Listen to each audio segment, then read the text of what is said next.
Good evening, everybody. Welcome to Intellectual Publics. Or I see from the chat we have people Bangalore and all over. So um, good evening, or whatever time you are in. We're coming to you from the Graduate Center at CUNY. My name is Ken Wissaker, and I direct the program along with Stephanie Guyette. Thank you, Stephanie. Tonight we have a really special and historic program, a conversation between Susan Stryker and McKenzie Wark on the occasion of the publication of When Monsters Speak, the Susan Stryker Reader, a collection of Susan's writings chosen and edited by McKenzie, the result of a Twitter moment, right? That wonderfully benefits us all. Conversation comes at a frightening political moment here in the US, where violence against trans people is being heinously stirred up in cynical and accelerating ways. So grateful for it. Few of us are smart enough and at the right historical juncture to create a new way of thinking that founds a field. Even fewer of such thinkers have the ambition or capacity and talent to think equally wisely about how such a field could be institutionally built and sustained, and then the ability to go out and do it. Susan's accomplishments are really stunning, as she went out and did exactly that, thinking transgender in a capacious and brilliantly theorized way, editing the transgender issue of GLQ back in 1998, co-editing the Transgender Studies Reader for Routledge in 2006, and its #2 follow-up 7 years later, co-founding the journal TSQ, which took raising lots of money. I remember her in my office when I was still in Durham, and which began publishing in 2014. The Duke University Press Asterisk series that this book, When Monsters Speak, appears in. Not to mention her own book, Transgender History, published by Seal. Structures and Infrastructure, really a brilliant, rare, and much needed achievement. For those who haven't had a chance to read or see the book, what McKenzie and Susan have done together is extraordinary. A collection of pieces that give this feeling of this whole time and earlier, going back to the 80s and through to the present in 200 pages. No doorstop, instead something that is compulsively readable. McKenzie's gorgeous introduction and thoughts on trans time through to the conversation that is the interview that concludes the book. A taste, perhaps, of what we have in store tonight. Susan and McKenzie will talk for about 70 minutes, and then we'll have time for questions. The chat is open, yay, but please put your questions into the Q&A so we can keep track of them, find them there. Susan Stryker is a visiting scholar at the Clayman Institute for Gender Research at Stanford University and Professor Emerita of Gender and Women's Studies at the University of Arizona, and of course wrote, edited, founded, all just mentioned. McKenzie Wark is Professor of Media and Culture at Eugene Lang College, the New School. She is the author of, among other things, A Hacker Manifesto from Harvard, Gamer Theory also from Harvard, Capital is Dead, this must be something worse, from Verso, as well as more recently, Raving, a genuine breakout hit, and Philosophy for Spiders from Duke, and her memoir, Love and Money, Sex and Death, recently out from Verso. And there's an even newer book, but I've lost track of that. So I'm really excited and happy to turn this over to them and welcome you all and thank you for being here. Thank you, Ken. Thanks everybody for coming to join us for this conversation. Susan, maybe we should tell the origin story of how this book got started. Do you want to have a go at that? Oh, hello. It froze up just as Ken passed the mic. So. So I just said maybe we should tell the origin story of how this book happened, and if you would like to give your version of that. Sure. So first of all, Ken, thanks for that introduction. McKenzie, thanks for being in conversation with me today, and most of all, thanks for editing this book. My memory of how it came about was I was, procrastinating, looking at social media, and I noticed that you had said something very flattering, I thought, which was that as you were familiarizing yourself with like the long arc of trans scholarship, that you thought that more often than not, like whatever needed to be said at the moment, I had something interesting to say about it. And I thought, it's like, I've often thought about editing a collection of my like older, obscure essays, published, hither and yon. I had actually given a former grad student some summer work to like scan and OCR a bunch of stuff that I didn't even have digital copies of anymore. And I just responded to that FKA tweet of yours and said like, hey, would you be interested in like editing this? And you said hard yes.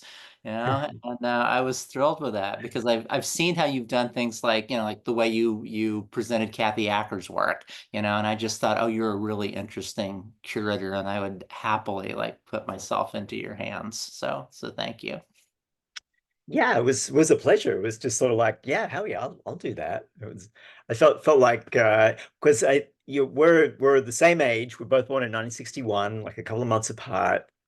So we have the same bit of world history as shared background, but you came out much earlier than I did. So we're asynchronous in trans time, and I thought that would be an interesting set of both similar and different temporalities for putting this together. And I really wanted to start the book with one exception, and we'll come to the pieces you were writing in the 90s, which are not mostly in a sort of academic frame. Yeah, could you tell everybody a little bit about that writing you were doing in the 90s and the world from which it came? Sure.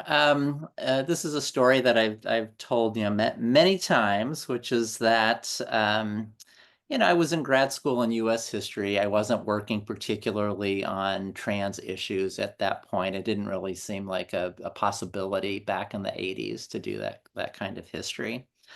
Uh, and it was a fraught choice to transition. I mean, I knew that it was something that I needed to do for myself. I tried working with my feelings about being trans and all kinds of different ways, and it finally just was like, it's like, no, I was like, I just really have to do this.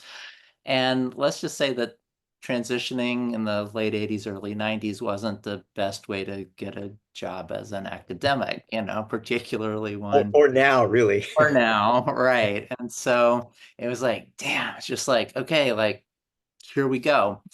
And I paradoxically found a lot of freedom in that decision to just go like, let the cards fall where they may. I'm not going to pull any punches. I'm not going to hold my tongue. I'm not worried about, am I going to get tenure somewhere or not? Should this be a politic or impolitic thing to say in public?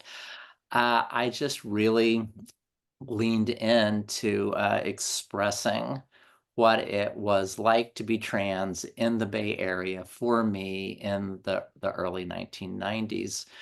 And a lot of the space that I moved in at the time and really figured myself out in was in, kind of was in dungeon space, was in the BDSM and kink communities.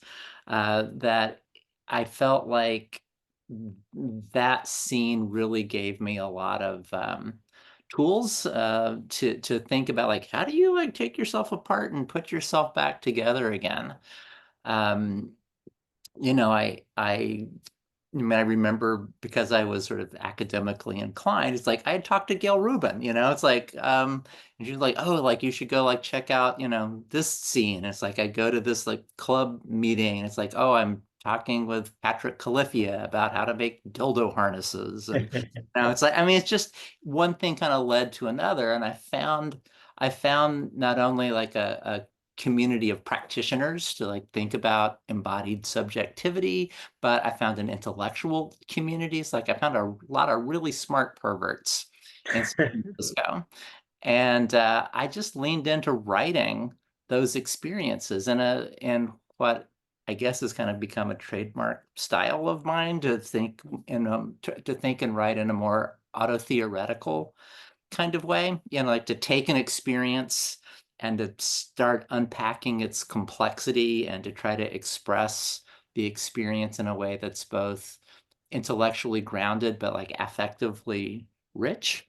And I felt the freedom to do that precisely because I wasn't writing for academic publication. So it felt the style I developed felt very organic to the place that I was writing. And, I do have to say, it's like being in the Bay Area in the 80s, there was this phrase in my head that came out of Gloria Anzaldúa and Cherie Moraga and the anthology, This Bridge Called My Back, which was, theory in the flesh, and I thought about what I was doing as a trans person was trying to articulate a theory in the flesh that was equally grounded in what I learned about the world because of how I moved through it, as well as, all of my school book learning, that I got from going to seminar. So that's where the writing came from. Yeah, and this continues through the later writings that were easier for people to access. But for me, it was a real pleasure to gather all these pieces that can be a little hard to find from publications like Taste of Latex and so on. And where I feel like the style was a little freer in some of those earlier pieces, and that there's a middle part to the book that puts together, I think, these really important pieces where you're talking about the relationship between transness and lesbianism, or transness in history, and so on, and the relationship between trans studies and queer studies, and I think those are pieces that people need also to have together to kind of. I feel like that's where you're sort of like trying to get the elbows out to make a little space so that we can have these debates. But was it worth it? Did we actually make that space? Yes and no. I mean, spaces open up, spaces close down. But what your comments were reminding me of, I just wanted to say how much I appreciated the way that you curated the book, and that it was a very interesting experience for me to go like, oh, like here's like, 30 or 40 or 50 or 60 or whatever many pieces it is little short pieces that I've written, articles I've written, to see the selection that you made, that you had a curatorial vision for what you wanted to present. And for me, that was like, it was kind of, I felt like it was like being an artist walking into a gallery space and seeing what the curator did for a retrospective. It wasn't an omnibus, it wasn't everything, but it's like, oh, this is a kind of a really interesting slice of what I've done. And it let me see some things about my own trajectory that I might not have seen otherwise. It's like I thought you gave the selection of work that you made. It was a smart read. It was a smart take, but I learned something from. So that was a gift. The way that it was set up, it's like it was all of like the really early sexually explicit, kink positive, unapologetic, monstrous, writing from the scene in San Francisco in the 90s. And then the next part, it moved into, thinking about how you take those insights or that kind of practice into a bigger space. You said elbows out. Well, like, yeah, sometimes I do think it was elbows out, but I also think it was some of those pieces are about solicitation. Some of it's about making a polite argument for inclusion. Some of it's like, I don't give a shit, this is what's happening, kind of attitude. But yeah, I think you picked up on a lot of work that was about moving that sort of community-based, really organic practice into institutional spaces and like trying to situate trans studies, whatever that is, in a more institutional and academic setting.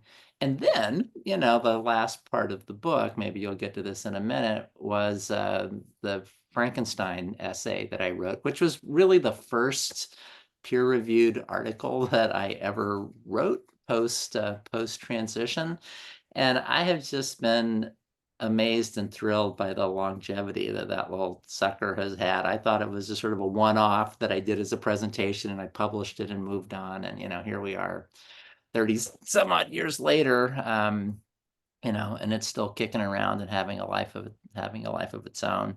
So yeah, I thought you found a through line in my work that I didn't see until I read how you curated me. Making books is what I do. It's my one thing. And I can make it well. Yeah. Yeah, and that was a pleasure. And yeah, so it's in 3 sections. And for the third, I pulled out the Frankenstein piece, which in some ways belongs with the 90s pieces, but then I grouped that with your revisitations of it at its, I forget now, but it's like the 10-year anniversary and the 20-year anniversary and things like that. So there's a series of reflections and kind of unfoldings of that went through time. So there's sort of like a different timeline for that third piece. And I thought that would be a nice way to round out the book. So some pieces you're famous for will be grouped with some things that are less well known and harder to find. So it's sort of a book with those things going on. There's a whole second book that you work on techniques, for example. You could build another project around that. I'm just putting it out there. If somebody else wants to do a second Susan Stryker reader around a different set of themes, it would definitely be there. But our objective, as Ken was saying, was a book that's affordable and that you can carry around, and it's got some key propositions and arguments. I'm always interested in forms of knowledge and practice that are outside of universities and come from, for want of a better word, sort of bohemias. And do you think that's a reasonable description of the 90s Bay Area world and what it gave you? Yeah, I'm willing to answer to that name, Bohemian. I think countercultural or like an oppositional culture. There, definitely it came out of that early work came out of a space where people were not looking for any kind of mainstream respectability. They were more interested in expressing their political and aesthetic opinions, regardless of what the market might say about them. Different sets of values and aesthetics at play.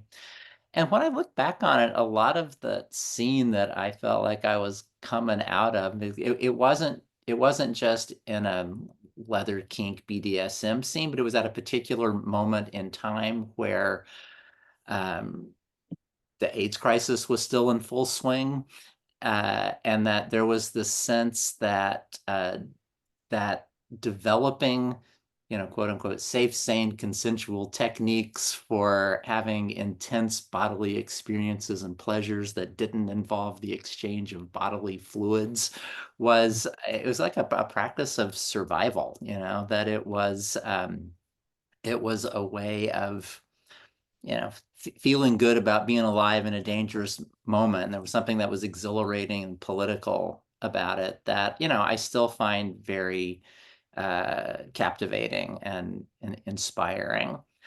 One of the other thoughts that came to me as I was reflecting on how you curated that was how much this feminist philosopher from Canada, Shannon Bell, said something that I quote in one of my essays that very much captures the spirit of what I aimed for. She wrote about what she called pornosophy, which she described as putting the disparate knowledges of the philosopher, the scientist, and the whore, together, like on an equal plane, not prioritizing one way of knowing above another, and for refusing to disavow what carnality can teach you. It's like that perspective was very much what I was aiming for, a kind of phenomenologically grounded experience of putting your body in a place at a time with other people, seeing what it showed you, and then thinking and acting from there. Like that was that was my goal. So you want to call that Bohemian? Like, yes, I wasn't trying to sell books, get a job, or, be on, cable news. Yeah, it seems like an old-fashioned world, and one wonders if these things still exist in today's cities. I kind of think they really do. And I definitely relate to that note of the 90s as era of survival, and that's another thing that links us as contemporaries, is having been adults before the beginnings of the HIV pandemic, and living through the early phase of what's an ongoing situation, and connected to communities that were trying to think that through, and what practices, not just of survival, but of the good life within that could possibly be, and also of care. That it's marks a lot of us in that era together, I think. I'm curious about what's gained and lost in the transition into a more, I don't want to say respectable, but maybe refined sort of academic discourse that's going to happen, and inevitably and necessarily that trans studies is a thing that starts to constitute itself. Is there reason to sort of think we need to sort of go back to para-academic embodied practices sometimes, and where might we look now? Well, I think you put your finger on something that's sadly true, that, I think as we age, we can become somebody's more complacent or settled in our ways. Things can just have a kind of routine or regularity to them. And I think that happens at the level of an individual life. And I think it can happen in an academic field as well. Something that was really exciting 30 years ago might just feel like, I don't know, like going to the grocery store today. It's like it doesn't necessarily have the same charge. One of the things I appreciated too about the way you edited the collection was that you leaned into the sexuality, so selecting work that was explicitly sexual as a way, I think, of countering what could seem as a kind of like routinization or banalization of the whole topic of gender variance and transness, and to really remind people that however, I mean, because I think, kind of rambling a little here, but it's like I do think like younger people today, say like in their 30s and 20s, can like think of transgender as something that has just become so thoroughly domesticated, and that they're now doing something really exciting, like like raving, for example, and that to show like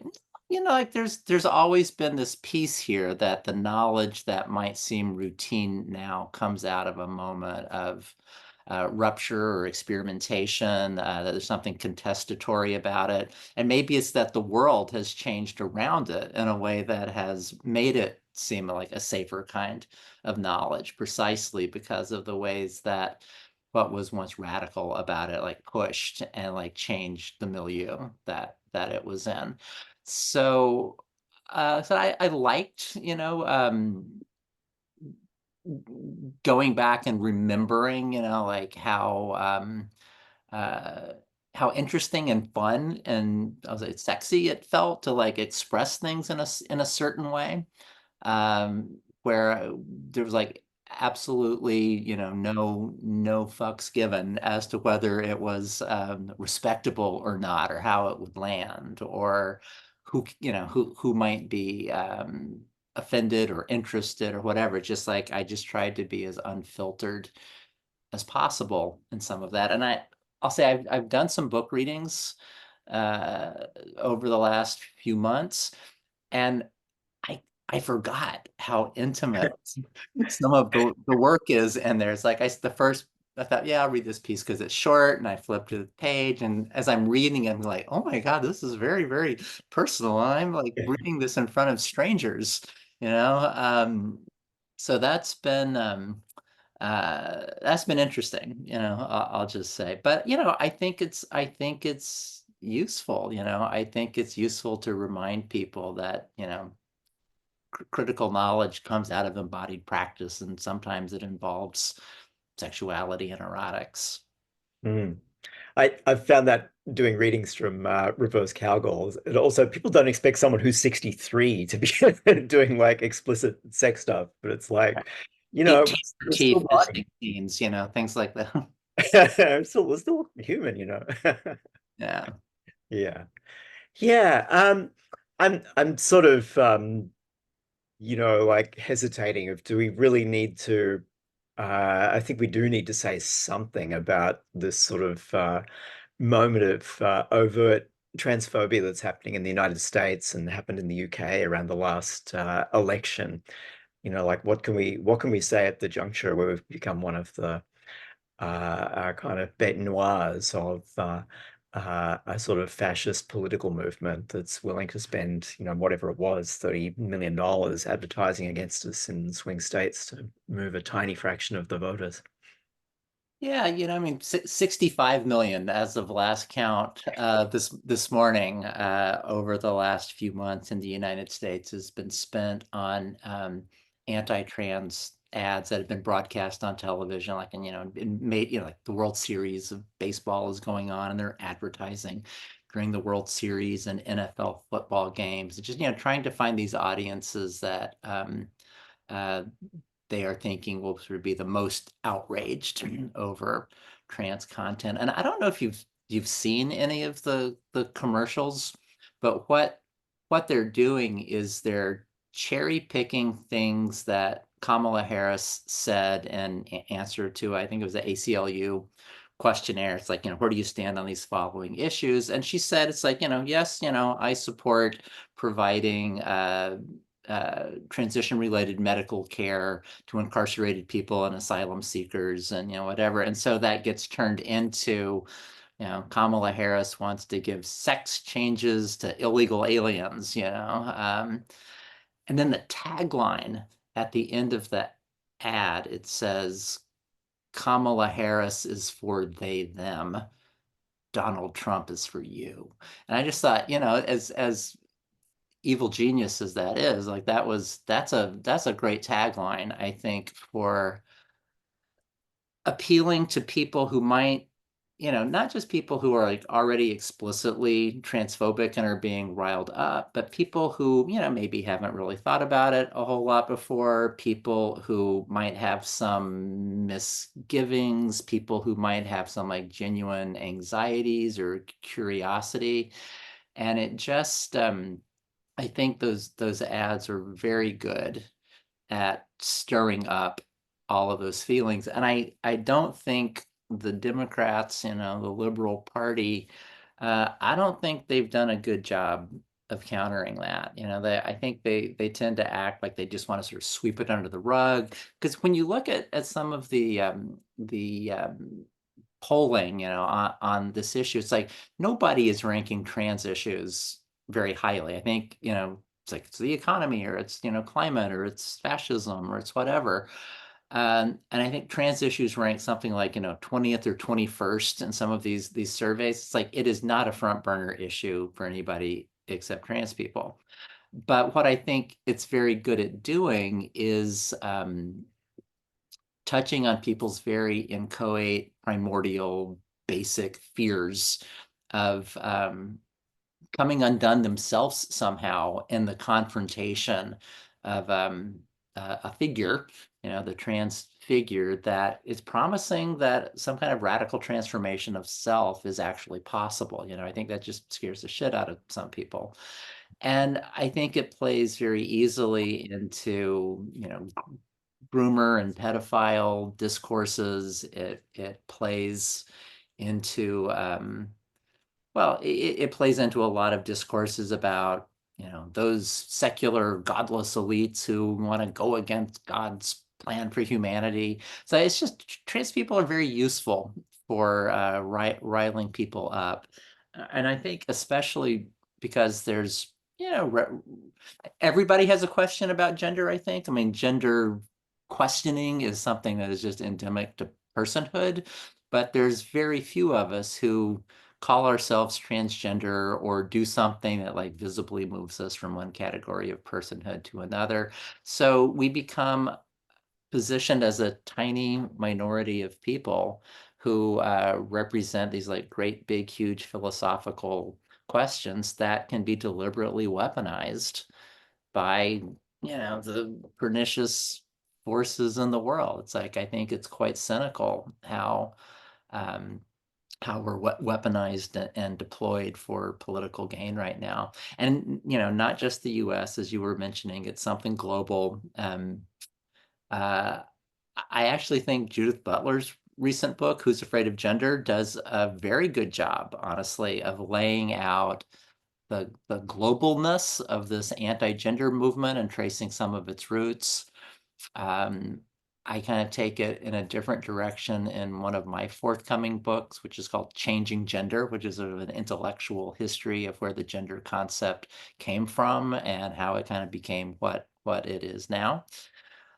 But that, yeah, it's just shocking, actually, to be a person of my age, who, for most of my time on this earth, it's like nobody gave a damn about trans. It's like, you were a caricature, maybe you were the butt of a joke, most people didn't know a trans person. There wasn't a lot of public attention to it, although, when you look, you can always find traces in any period.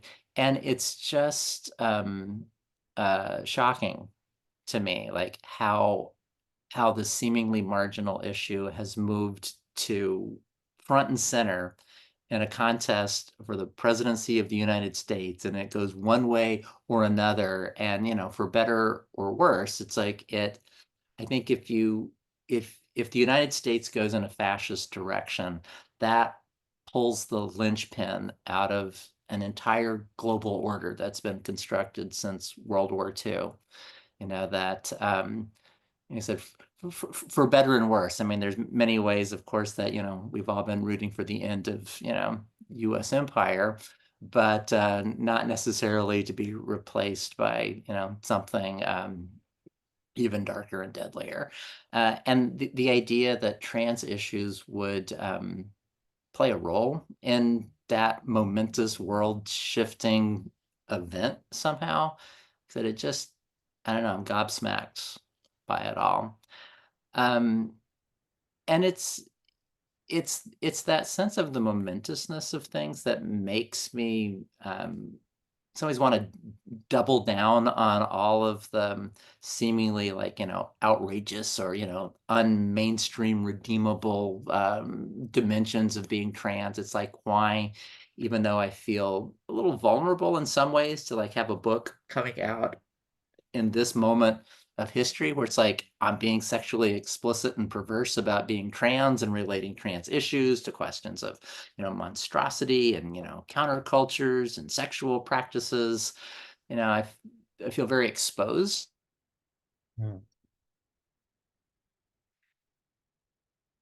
Oop, Susan, you just froze again. I don't know. So sorry about that. So, I mean, given that we kind of get positioned as, the monstrous pervert freaks anyway, it's just like I don't see any upside in this moment of trying to disavow that or downplay. It's like it's what they call you anyway. So just like lean into it and like show what is present, and that thing's like, yes, this is what they are afraid of and why, and there's a power in it. So yeah, it's really odd to think about where the world could be, a week, 6 weeks, 3 months from now. And I don't really know, like the rest of us, I don't really know how to prepare for that. We will see. We will see how it all plays out. Whatever happens, folks, it really wasn't our fault. We became a convenient target. It does make me, and I honestly don't know what I think about this, but question the wisdom of that turn to visibility and from the so-called tipping point or return to visibility, and whether that was a good idea. Was it better to have nobody know about us at all, but then it was harder for us to find each other? Yeah.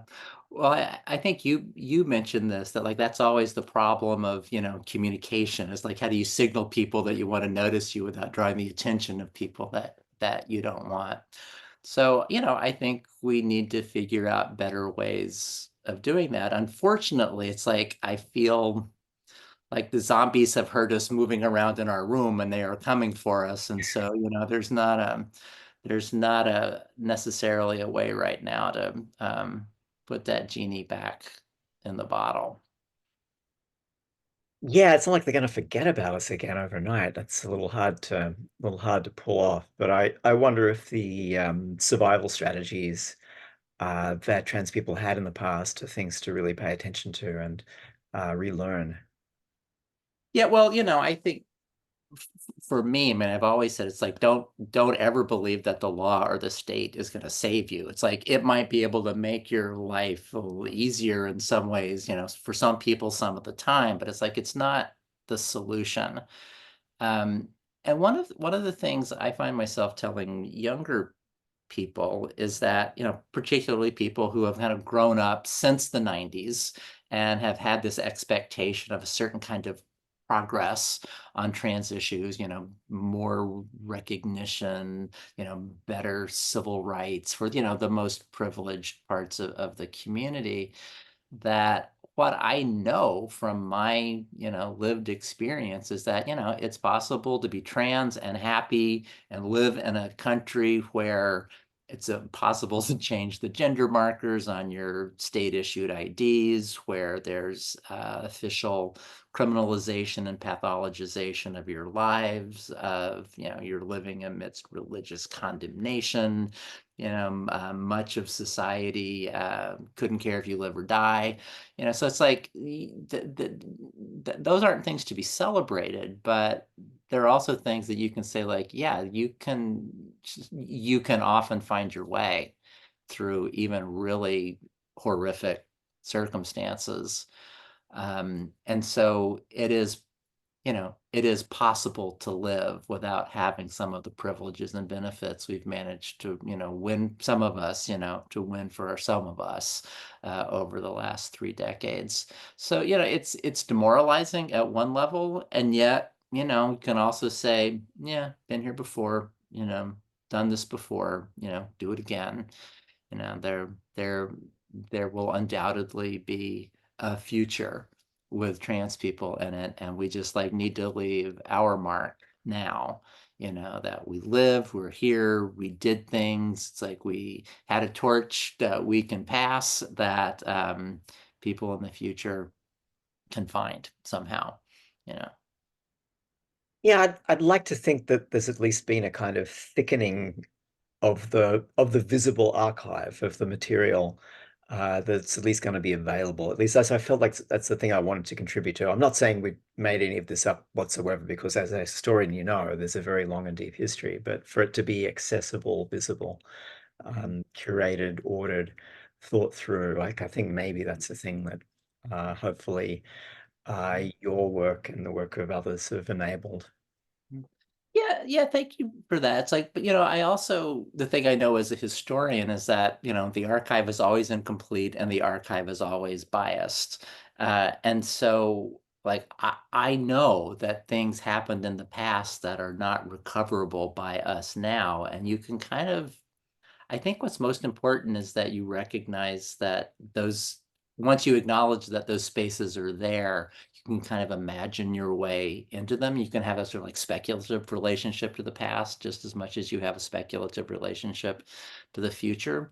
And to just, leave something, that suggests to the future that there is a space of possibility in the past, and that we live in that space. We live in that space now, you know.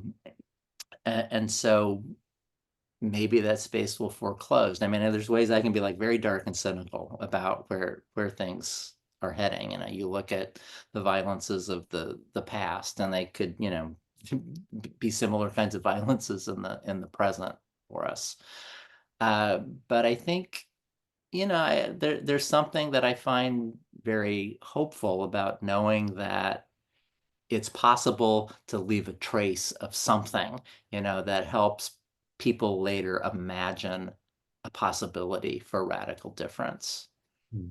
That's what nothing in this book is about the Compton's cafeteria riot, but that's been another big focus of some of my historical research. And what I find inspiring about that story is just, it's something that had been almost entirely forgotten, but it's like there was something, like a little thread that you could start pulling on that thread and recover the story of, what I find to be really inspiring resistance, like there was just a bunch of people, most of whom were in the, sex worker economy, most of whom were really precariously housed, precariously employed, trying to make community with each other, like, in some, commercial space that they basically co-opted for themselves. The cops come in, crack some heads, and that the radicalness of the moment was simply holding your space, like holding your space in public and like refusing to be erased. And it's like, and that, that left a mark, that left a trace in the historical record that could be recovered later. And at some level, it doesn't matter if it was forgotten. It doesn't matter if that act of resistance didn't result in like, huge structural transformation. It's like it just left this little echo that you could hear decades later, that kind of resistance is possible and it matters. It can matter to us in the present. It can matter to people in the future. And, that's really the kind of work that I want to do as a historian. Like I wanted to understand like how that event happened, but also I wanted to transmit the event, not just to the present, but to the future, like to be part of the relay for how that knowledge moves across time. So, like that to me, like that's right livelihood, to be able to do that kind of work. And an event then reconstructed for the TV show Tales from the City that I imagine Yeah. has poured over your accounts of it and the available photographs. Whatever one's problem might have with the TV show, that event is now part of the dreamscape of yeah, it's certainly, I mean, everything gets folded back into a narrative not of its own meaning. That's what I think. Actually, just was in Amsterdam a few weeks ago for a queer archives conference, and I gave a presentation on, I could have called it like uses and abuses of memory of a trans riot, because it was just about how I found the trace of that event in an archive that wasn't intending to capture that knowledge, but I found it there. And then once I told the story in public, I was just tracing all of the different ways that it had been co-opted, appropriated, memorialized, whatever it's like. So, and there's a surprisingly large amount of memory work that has happened around that event now. And yeah, and much of it, I would say is, yeah, they use it as the backstory for how Anna Madrigal came to San Francisco, in Armistead Maupin's Tales of the City, and it involves her, doomed love affair with a police officer. It's like, ugh, Yeah, I don't care for that, but the reconstruction of the looks and and of the cafeteria itself, I was like, yep, thank you. Yeah, I'll say, I mean, I appreciated working with the folks at Netflix and on that particular show, and with talking with Armistead and the writers and the actors, and it's like it's at some level I think it's good to like get the story out, even if it's not exactly in a way that I would have told it, but the the the thing that I thought, like that was where the mark was really missed. It's like when they showed the riot in Tales of the City, what they showed was like queens getting like brutalized by cops. It's like that wasn't a riot. It's like, no, it's like the point was that people, it was the queens, the street queens, the girls on the corner who who fought back, and who's like, it was the cops who lost that night. That's what made it so memorable. And, you know, it wasn't just an instance in the past of like how we've always been brutalized by power. It was this moment of standing up and saying, hell yeah, we're not going to take it. You know, as one of the interviewees in the film that my friend Victor Silverman and I made about it, it's like one of the women who was there, Amanda St. James, she says, you know, a lot of people who were there, you know, went to jail that night, but like they didn't care because this was just something that needed to happen. There was a lot of joy, you know, that happened, you know. And yeah, I don't think a lot of the quote unquote mainstream representations of that event capture the joy and rage of the moment. It's sort of an almost unspeakable thing ideologically to say sometimes the police lose, you know. It's like we're not quite ready for that conversation. It's not often, but it happens, you know, like it can be done. Yeah, you know, and it's not, this isn't in the book again, but I on the topic of that riot, I was able to do an oral history with someone who I didn't know at the time I made that film. And it was this guy whose street name was Karate Phil. He was like a bouncer at a after hours club, and he was hanging out at Compton's when the riot broke out. And he, you know, he is in some ways given the best account of what happened, the fullest account of what happened that night. And he said he was sitting there at the table with like two of his buddies, like one of whom was a contract killer and the other of whom was a drug dealer, and that they were in the cafeteria when the cops came in, and that they ran out on the street because they didn't want to be, you know, caught with drugs or guns or, you know, whatever, you know, while the riot was going on.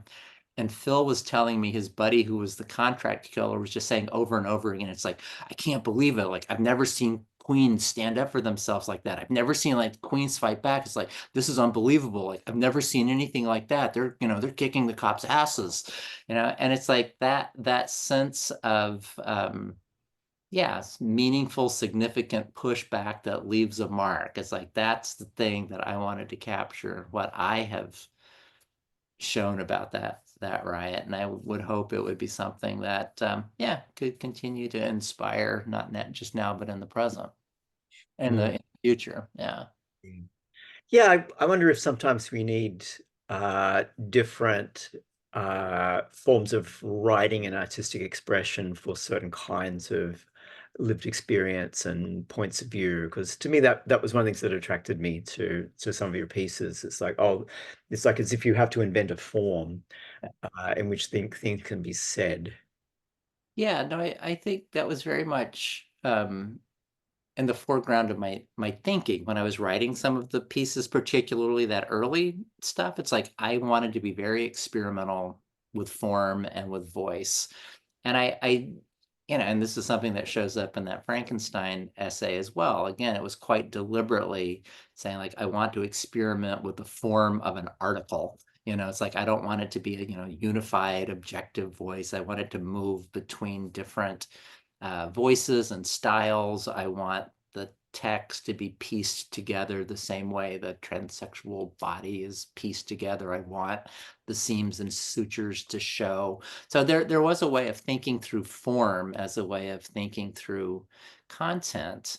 And I think that also is, in a maybe less obvious way, plays into the middle section of the book. It's like, okay, I am writing in a more measured style, you know, for like, it's like, okay, like this piece is for an academic article on X, or like this piece is for, I don't know, an op-ed piece or whatever, you know. I mean, that I was very self-conscious about how do I put content into a particular form so that it finds an audience and communicates a particular point. And I think that's also why I've really been interested in film. You know, like there are some things that you can tell in a visual language or documentary form or, you know, experimental cinema form that, you know, you can't write about in the same way. It's like I love playing with form and genre and morphing them and melding them and playing with them and being as trying to be as creative and yeah, and intellectual, you know, with the forms as I am with content.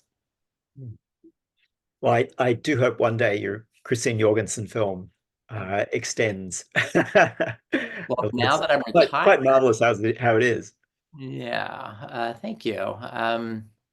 Yeah, where that piece came from was I heard an interview with Christine Jorgensen, you know, the famous 50s transsexual celebrity. She was on Mike Wallace Presents, which is like the forerunner to 60 Minutes. And Wallace said something to her about like, well, you know, kind of, don't you feel bad that you're kind of making a spectacle of yourself, you know? And she was like, absolutely not. Gotta eat, you know, got parents to take care of, can't get a day job, you know, it's like, I'm gonna ride the horse I came in on here. And then she says, you know, it's not true though, Mike, that I wasn't interested in show business before I transitioned. She said, I worked in the film industry. She says, I was an editor. I was a cutter. I worked in the cutting room. And she said, I used to work on one side of the camera because I didn't know how to appear on the other side. You know, and Jorgensen is somebody who's not remembered necessarily as being the, you know, brightest bulb in the pack, but I just thought that was a really brilliant way of expressing her relationship to a visual image. It's like she was fascinated as a younger person with the technical processes of image making, of photography, of cinema. And it's like a light bulb went off in her head. It's like, oh, wait, you know, like I'm the media to be manipulated. You know, it's like I'm gonna like put myself not behind the camera, but in front of the camera. And I thought that's a great idea for a little experimental film, you know, that would be made of found footage and home movies of Christine Jorgensen, focusing on the editing technique, showing those sutures, you know, all the jump cuts, you know, like really calling the attention of the viewer to the act of cutting in the film, and to have it narrated by a fictively, you know, scripted Christine Jorgensen speaking from beyond the grave, from inside the cut, so to speak. And, you know, I made a 10-minute kind of proof of concept project, you know, with that. I still think it holds up reasonably well. And yes, I would love, now that I'm, you know, a semi-retired professor lady, and just sent a book manuscript off to the publisher, that this would be one of the things that I can get back to in the, you know, immediate future, unless I'm, you know, like living in a refugee camp fleeing fascism in the United States, because I'm already on some people's watch lists. Happy to hear you've sent something off to a publisher. Can you announce what that one is? Yeah, it's this book called Changing Gender, which is a trade book with Barrar Strauss Juro. And it started out as something that was a much more straightforward history of people who've changed gender in North America. And I just got kind of bored writing that book. That was the book that they wanted to, or that was the book that got sold, but it would turned out to be like not the book I wanted to write. And I said it became much more like my typical sort of, I'm gonna tell some personal stories and go in a little auto-theoretical direction as I explore the intellectual history of the concept of gender, you know, like kind of how gender moves out of grammar into social sciences, and ways that social scientific notions of gender are not dissimilar at all from what grammatical gender does. It's all about the rules that we use to assign, you know, things to categories that have semantic meaning. Um, so, you know, I kind of debunk the John invented gender story. I would say one of the most interesting things that I found is that the use of the word gender to mean something that wasn't grammar, but was like a term that involved identity, subjectivity, was related to sex, was related to social role, that there was a really highly elaborated discussion of that version of gender in the early 19th century in the field of phrenology, which was debunked pseudoscience, about like, oh, we're gonna feel the bumps on your head and diagnose your character. But what I found theoretically interesting about that is phrenology was a pseudoscience, but it was a social practice of interpreting shape to assign meaning. And so like this question of like, what's the relationship between the shape of the body and what it means socially, how that's related to an ontology and a metaphysics. That's what phrenology was up to. So there is just a deeper history of using the grammatically derived concept of gender to ask and answer these questions about how we make sense of our bodies, so that was cool. The other thing that I found out is that the intellectual context in which gender really takes off in the Cold War period in the 1940s and 50s.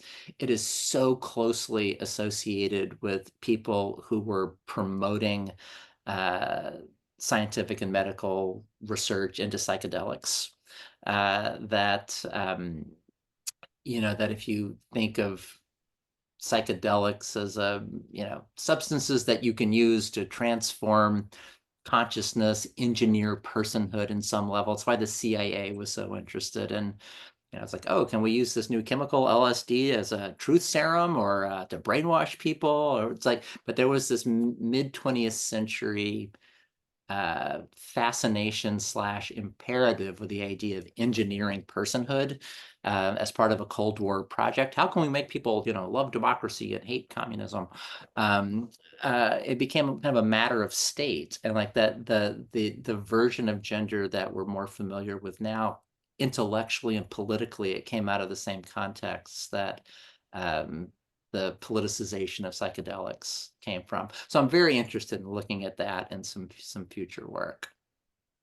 I definitely want to know more about that, and I'm really not surprised that those things are connected and there's a history to be told there. If people have questions for Susan, please put them in the Q&A rather than the chat. And I'm going to start working on the questions that other people have asked here, and I'll read those out as I go. So Adam would like to know, with respect to the 1980s and 1990s, could you speak more about the climate for trans academics in LGBT, queer, feminist academic spaces?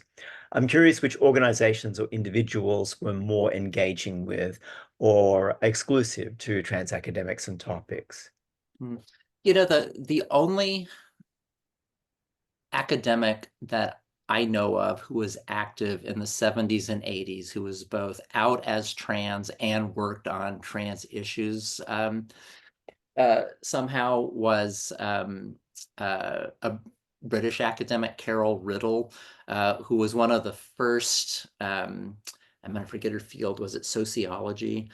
But that she was already a professor, and she wrote against Janice Raymond's transsexual empire, and wrote one of the first critiques of that from a trans feminist perspective, and that, I think, was like in 1980. But by and large, kind of the way it worked back in the day is like, there were a number of people who were trans academics, but they were very closeted for the most part. Or if they were known to be trans, it's like their work didn't involve transness. They were an art historian who, specialized in something that had nothing to do with trans, or they were a mathematician or a scientist. I mean, there was a woman, Lynn Conway, who's become kind of famous for her contributions to computer science, back in the 60s and 70s. She was an engineer, so like there were plenty of people who were academics who were trans, but it's not really until the 90s that you start to see you know, it would be like the difference between saying somebody was gay, you know, but they didn't do queer studies or LGBT studies or studies of homosexuality. They just happened to be a gay person who was an English professor. It was that kind of situation for trans people in the academy back then. You know, I mean, I think it was my generational cohort that was like the first to start doing that kind of work. I mean, I'd love to be proved wrong, but I just don't know of people before then. I guess I'm sort of counting Sandy Stone, who was is like much my elder in terms of trips around the sun, but it's like it was her post-transsexual manifesto, which was first published in the late 80s, that kind of opens the door for what trans studies, you know, became in the years after that. I kind of think of that as the beginning of the wave that I was part of a few years later. I do want to put in a word for R.W. Connell, who was my favorite. Oh yeah, and who came out later, but was right. working on sexuality. It was definitely gender non-conforming, but was the sponsor of the work of Roberta Perkins, who was a Yeah, trans, and yeah, who in my MA cohort, yeah. so Macquarie University in the 80s. So that's the only example that I know Yeah, from. no, I mean, I think Raywin has done some amazing work, and like it's the way that I was thinking about it was she wasn't out as trans at the time. She was doing some of her early sort of, you know, work Yeah. on gender and all that, and then she comes out, you know, in a different cohort, but certainly was in the academy and was doing important work for sure. Yeah. A question from Lexi. Uh, Susan, each time I read My Words to Victor Frankenstein, I'm always struck by introduction that describes it as having initially been a performance art piece. Could you say a little more about that? Yeah, I, you know, back to the comments earlier about really liking to play with form. Uh, when I saw the call for papers, Rage Across the Disciplines, and it invited, you know, unconventional, you know, modes of presentation, I thought, oh, like, well, you know, if I go and do this thing, it's like I'm going to be standing there like you know, the trans freak at an academic conference, just, you know, lean into it, you know, like do the whole, you know, queer nation, transgender nation, you know, gender fuck track. So like basically it's the image of me on the cover of the book here. That's pretty much, you know, how I was dressed. That was kind of my uniform back in the day. Uh, and you know, I initially thought when I was going to do that piece that the whole thing would just be a monologue from kind of the character of the transsexual monster. As I was writing it, it's like that's when I started playing with form in a different way and breaking it up into different styles of writing, you know, the monologue, some literary criticism, some first person journaling stuff. Um, but um, but yeah, you know, I just wanted to create a little distance through the performance of like, well, this sort of is me. It's like this is me, like the trans person in academic space, and you know, people's jaws are dropping on the floor. And it's like, yeah, just you know, lean into it. Um, and and thinking of it more explicitly is like, oh, I'm doing a performance. It's like it just let me script it a little differently. It let me develop a character a little differently. Yeah, it just created a little space between like me and a persona version of me. Um, One thing I will say for any, you know, media historians out there is that conference was covered by both US News and World Report and by Eye to Eye with Connie Chung, which was on NBC, you know, kind of a news magazine show on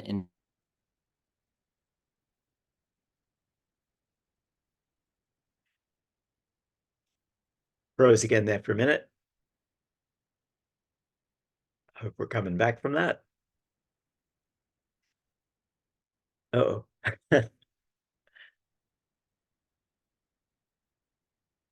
I think we lost the audio.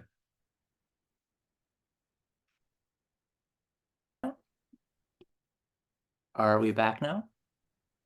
All right. So We got up to the Connie Chung magazine show. Connie Chung, eye to eye with Connie Chung. So it was the kind of the idea behind that segment was look at what these wacky academics are doing. A conference on rage. Can you believe that? What are they even going to talk about?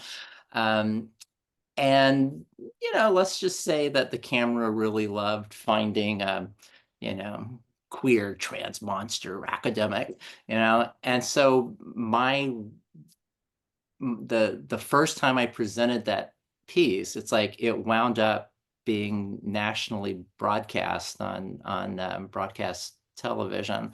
I've got it on VHS. It's like I need to get it digitized, but the way that the performance of that piece caught the eye of mainstream media, I thought it's like, oh, this, if I'm careful, just like I feel like I found a lane that I could move in, like there's something about the way that I'm doing this that is provocative or interesting to people. And so like I thought I kind of want to do it right. I want to use this persona. I joke and say like Susan Stryker is a character I play on television.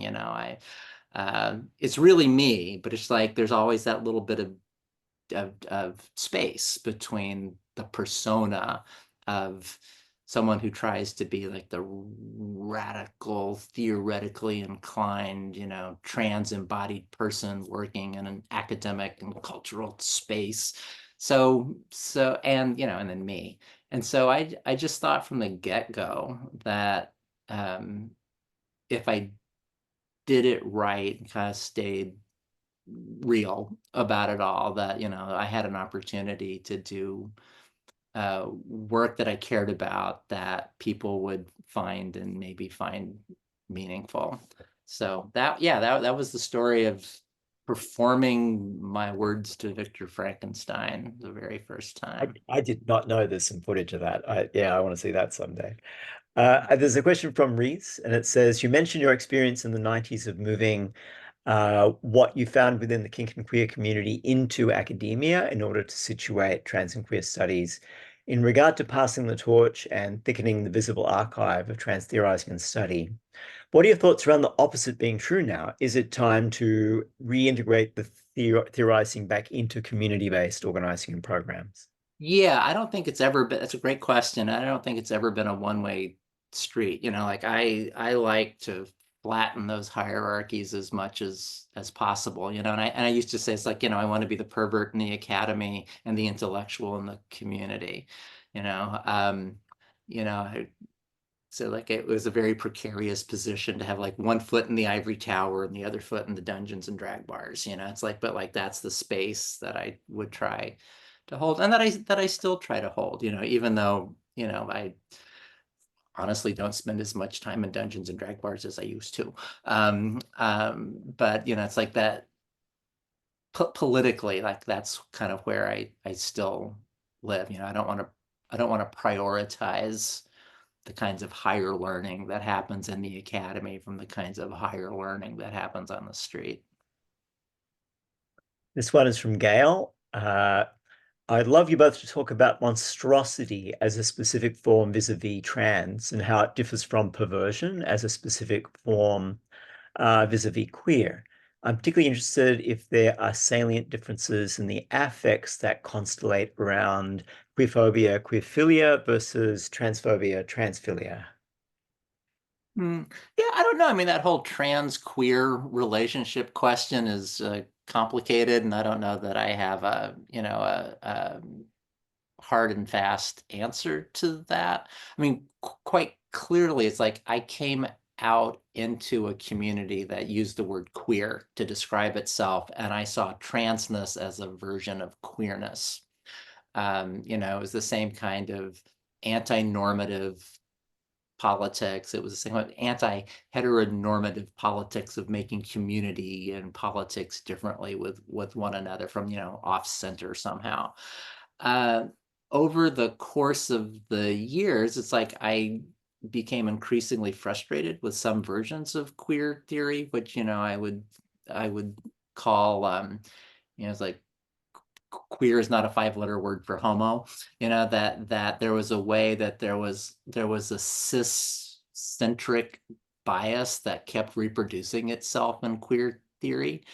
And so, I wanted to do something different. And I thought very much about, so like Mel Chen's work on animacy, saying like, well, queerness, it needs a supplement somehow. It needs of color, it needs disability, it needs trans, and so, I thought that, I agreed with that, that I thought that trans was interesting to think in relation to queer, like to not reduce one to the other, or make one the subset of the other, or not to conflate them.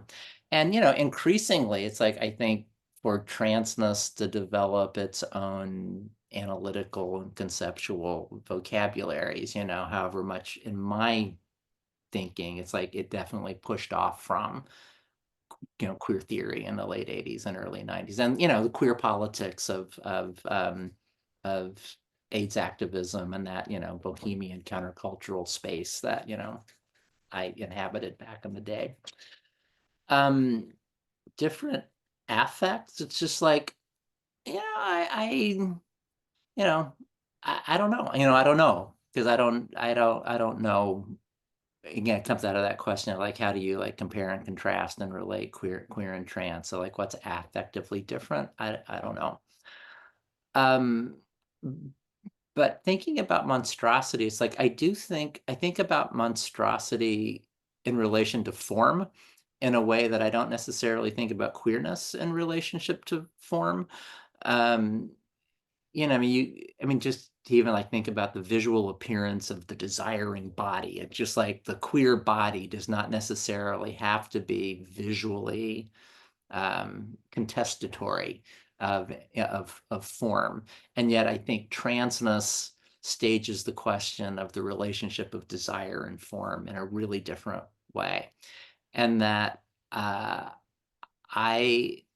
find transness compelling in two different ways. It's like in like that sense of like disruption and dispersal of form, a reconstitution of form.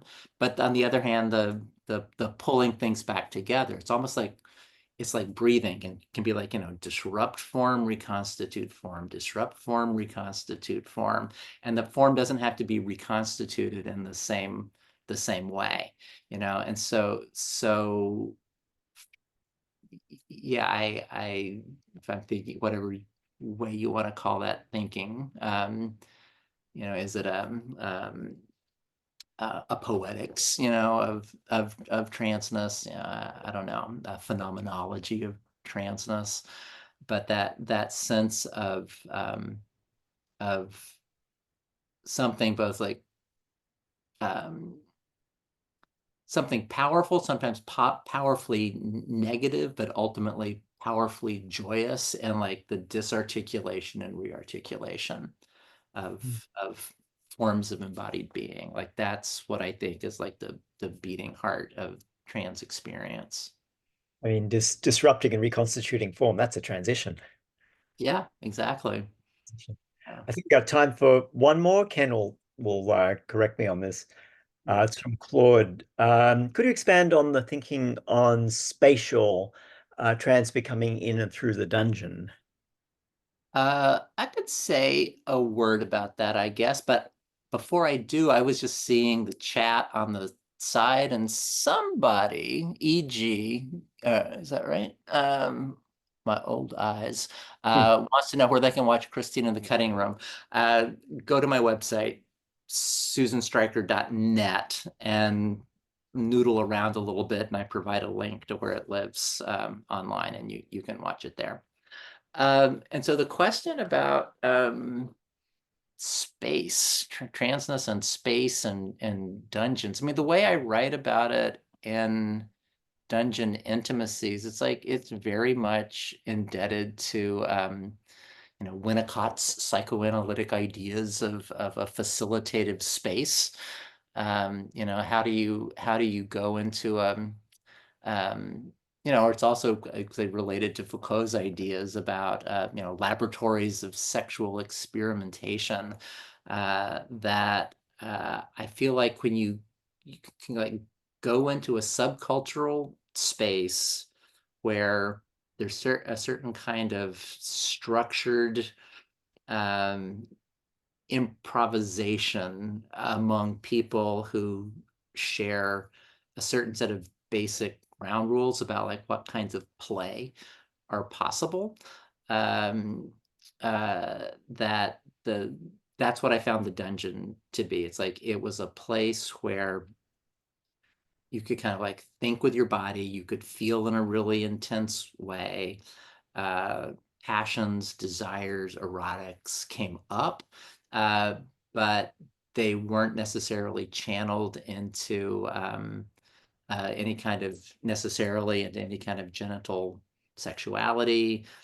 They might involve disruption or play with, you know, forms of gender expression. Like to me, it was like a workshop, you know, for figuring out how to take apart the package of yourself and others that the world had handed to you, and to have a kind of permission structure and toolkit for, you know, seeing what else we could do with that. And that feels both like, you know, fun and interesting and exciting, but it also feels politically necessary for people who live in a world that was not necessarily made for them to be in it, you know, so that you learn ways of reworlding, you know, making world differently through your embodied practices with other people. And like that's what Dungeon Space was like for me. This one is from Eduarda. Hi, honey. Uh, Eduarda asks, I'd like to hear both McKenzie and Susan on the divergences and convergences of the transsexual experience in the US and global North, and Brazil and Latin America. I know McKenzie has had experience of meeting travesties and such, so I'd like to know what your contact and experience is with us, Susan. I think Brazil is other than the richness of the transvestidad, an important political point because of the travesties there have our own politics. Since the question was asked of both of us, McKenzie, would you like to jump in?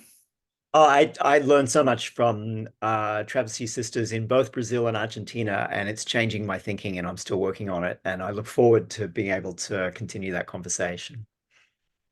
You know, and I could say something very similar, except I haven't spent any time in Brazil. I mean, I have been in Argentina, and in some of the Spanish-speaking parts of North and Central America.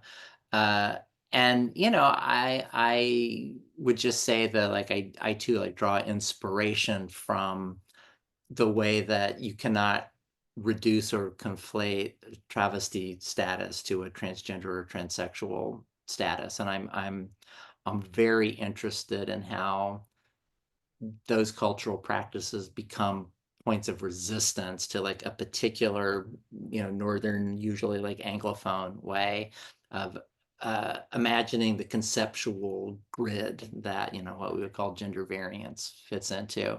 So you know, for me, it's like that culture, subculture, way of being hasn't been my way.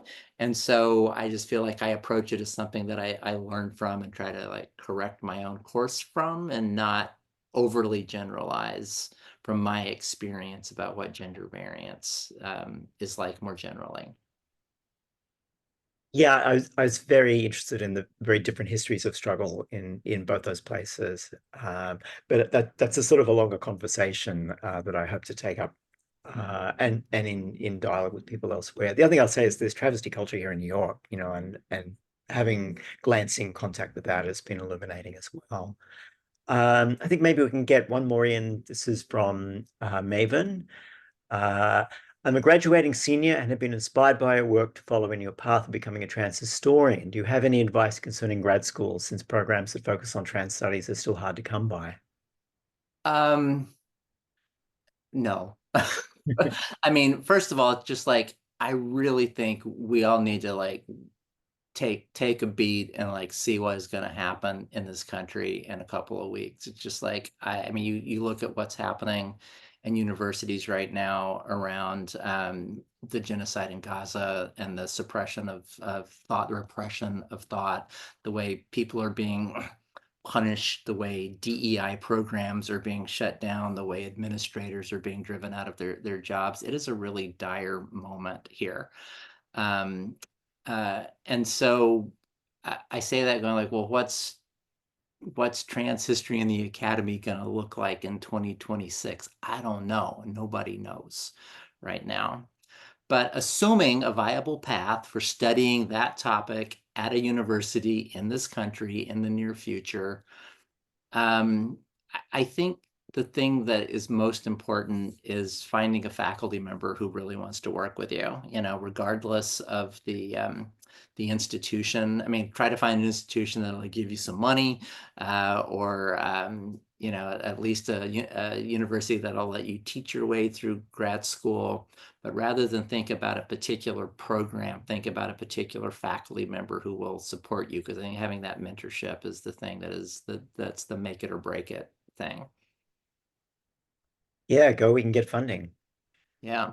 Right now, it's like one good place is University of Victoria in British Columbia. They've got some money. They're given, doctoral and postdoctoral fellowships, and like that could be a path right now for a few people. University of Kentucky just got melon money. Yeah. I don't know what it's like to live there as trans. Like University of Kansas. Kansas. Yeah. I don't know what it's like to live there. That would be my question would be about that. Yeah, well, like, so this is sort of the bigger question about what it's like to be trans in general in the US right now. It's like, I would consider going abroad too. It's like, I think, there's some good opportunities in the EU. I still think there's good opportunities in Australia, New Zealand. It's just like there's plenty of places to go and study besides the United States. Let's just take a deep breath and see what happens here. Yeah, and there are degree programs you can do in English in Europe as well. I don't think anyone's going to recommend the UK. Right? Yeah, no, yeah, not a place right now. But like I said, I just spent some time in the Netherlands. There's a really vibrant scene there. People were there from Spain, even though Italy has a right-wing government. Saw some interesting work coming out of Italy. I was just in Athens. Incredibly vibrant intellectual scene in Athens right now. It's like I've got a big crush on Athens right now. Yeah. All right. I think that's about time. I noticed Ken has come back. I almost got to all of the questions. My apologies for a couple of things I didn't quite get to there. No, this was really wonderful, and it was nice to have, it was more time for questions than we usually get, so it was really lovely and fit with the event. I want to thank both of you, McKenzie, Susan. It was really a privilege, and people should definitely go out, read the book, the book to come from Farrar, which sounds great. The many books McKenzie has out and in progress, and we'll be back in December with more intellectual publics. So hope to see everybody soon. Thanks very, very much and have a great night. Thanks. Bye-bye. Bye-bye.